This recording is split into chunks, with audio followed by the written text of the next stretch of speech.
Prabhupada's father was also, see, the Malik family, the very, very highly cultured family. They were following this Bhagavatam-samskara.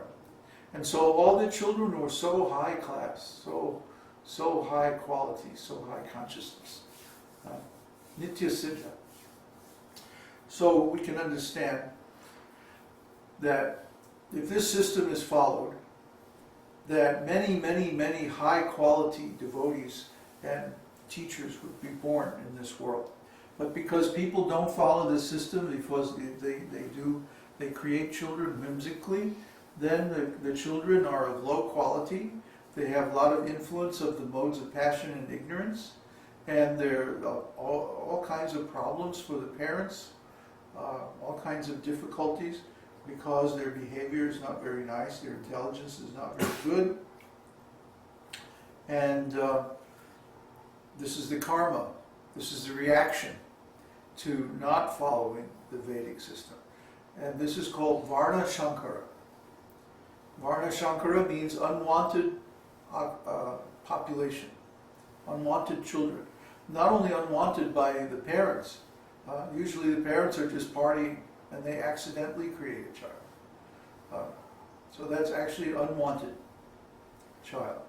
But also unwanted by the society, because who wants these nonsense people? They're very difficult to have around. They have criminal tendencies, they're very ignorant, they're lazy, they're stupid. I mean, you know, it's very difficult. From our point of view, we can see that the average person in today's world is very much covered over by the mode of ignorance. And because of this, they cannot see the reality. They cannot see Krishna in every atom.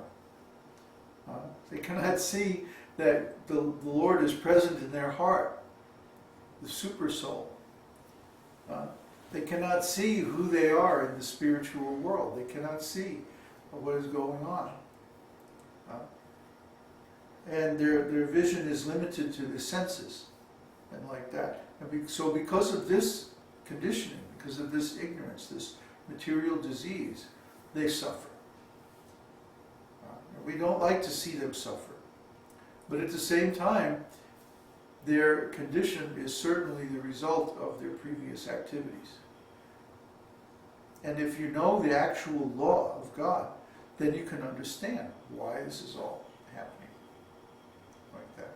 If you try to speculate and say, oh, these are good people, these are nice kids, everything like that. No, they're not nice and they're not good because they're not following God's actual law. What does Krishna say? I am sex life which is not in conflict with religious principles. That's what he says in Bhagavad-gītā. So if we follow that, then the results are very auspicious. And this is a very important part of our requirements for initiation. So I'm going to continue with Nectar of Devotion, qualities of Śrī Kṛṣṇa further explained. Number 41, all-auspicious. A person who is always engaged in auspicious welfare activities for everyone is known as all-auspicious. After the disappearance of Lord Krishna from this planet, Uddhava began to remember the activities of the Lord and said, Krishna satisfied all great sages by his wonderful activities. He demolished all of the demoniac activities of the cruel royal order, protected all pious men, and killed all cruel fighters on the battlefield. Therefore he is all auspicious for all men. Well, we could talk for days about how everything that Krishna does is good for everyone.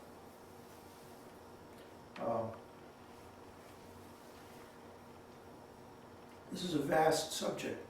But when we can sum it up by saying Krishna is so auspicious that simply by associating with his name, everything wonderful comes to his devotees.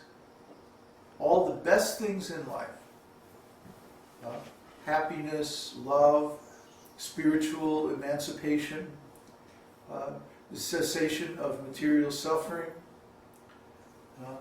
knowledge, all good qualities.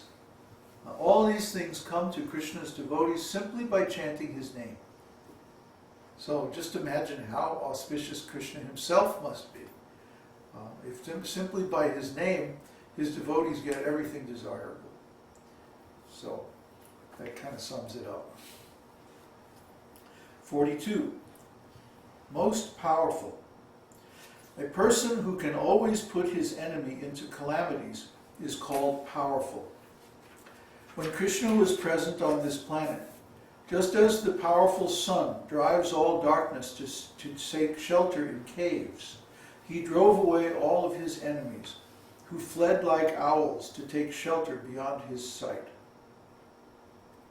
So many of the Kshatriya kings left India, and they went to different places in the world, like North America, South America, Europe, Africa, even probably Australia and places like that.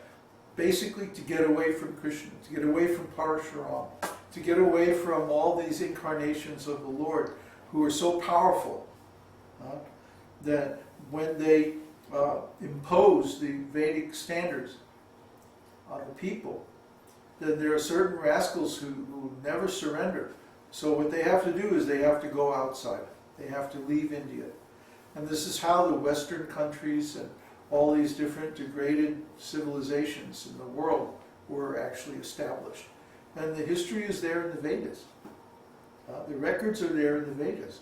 If we want to know how did the Western civilization become so degraded and materialistic, well, everything is there in the Vedas. That's why the leaders don't want people to read the Vedas, because then they'll understand, oh, these rascals, they were rejected. They were kicked out of India. They couldn't make it. They weren't good enough. They had to leave. So these are our ancestors. What can we expect? There's always going to be trouble from people like that. Anyway, number 43 is all famous. A person who becomes well known due to his spotless character is called famous. It is stated that the diffusion of Krishna's fame is like the moonshine, which turns darkness into light. In other words, if Krishna consciousness is preached all over the world, the darkness of ignorance and the anxiety of material existence will turn into the whiteness of purity, peacefulness, and prosperity. When the great sage Narada was chanting the glories of the Lord, the bluish line on the neck of Lord Shiva disappeared. Upon seeing this, Gauri, the wife of Lord Shiva, suspected Lord Shiva of being someone else, disguised as her husband. And out of fear, she immediately left his company. The story is Lord Shiva drank the poison produced by the churning of the milk ocean during the early days of the universe. And so he didn't swallow the poison, he kept it in his throat. And because of that, his throat became blue, the line around the throat. But the preaching of Krishna consciousness is so purifying that even this was purified. So then, the great demons and people like that, they can change their form. They can look like anybody. So Gauri thought, oh, this is someone pretending to be Shiva. This is not really Shiva, because he always has the blue line. Upon hearing the chanting of Krishna's name, Lord Balaram saw that his dress had become white, although he was generally accustomed to a bluish dress. And the cowherd girls saw all the water of the Jamuna river turn into milk, and so they began to churn it into butter. In other words, by spreading of Krishna consciousness, or the glories of Krishna, everything became white and pure. See, that's why Krishna's devotees wear white. Wearing saffron, by the way, is not actually part of our sampradaya. Only in the last 2 generations, Bhaktisiddhanta and Srila Prabhupada, they and their disciples wore saffron if they were in the renounced order. This was an adaptation by Srila Bhaktisiddhanta for the temporary phase of Western-style organized temples.